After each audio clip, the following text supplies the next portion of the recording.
ఇక సిద్దిపేట, కొమరంభీం, జనగామ, నిర్మల్ మినహా మిగిలిన జిల్లాల్లో కాంగ్రెస్ బలపరిచిన వారే మెజారిటీ స్థానాలను కైవసం చేసుకున్నారు. ప్రతిపక్ష బీఆర్ఎస్ రెండో విడతలోనూ గట్టి పోటీ ఇచ్చి రెండో స్థానంలో నిలిచింది. ఇక స్వతంత్ర అభ్యర్థులు మూడో స్థానంలో నిలిచారు. బీజేపీ మద్దతుదారులకు నిర్మల్ జిల్లాలో మెజారిటీ స్థానాలు వచ్చాయి. పలుచోట్ల వినూత్న ఫలితాలు అందరినీ ఆశ్చర్యానికి గురిచేశాయి. కాంగ్రెస్ బలమున్న ప్రాంతాల్లో బీఆర్ఎస్ ఘన విజయం సాధించింది. బీఆర్ఎస్ బలమున్న చాలా ప్రాంతాల్లో కాంగ్రెస్ అభ్యర్థులు కూడా విజయకేతనం ఎగరేశారు.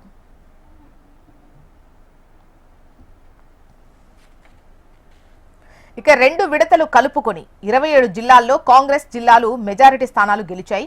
నల్లగొండ, ఖమ్మం, కామారెడ్డి, జగిత్యాల, సంగారెడ్డి, వికారాబాద్, సూర్యాపేట, నిజామాబాద్, వరంగల్, ఆదిలాబాద్, భద్రాద్రి, ములుగు, మెదక్, యాదాద్రి, నాగర్ కర్నూల్, నారాయణపేట, గద్వాల్, భూపాలపల్లి, పెద్దపల్లి, మంచిర్యాల, మహబూబ్ నగర్, సిరిసిల్ల, మహబూబాబాద్, వనపర్తి, రంగారెడ్డి, హన్మకొండ, కరీంనగర్ జిల్లాల్లో కాంగ్రెస్ పార్టీ మెజారిటీ స్థానాలు గెలుచుకుంది.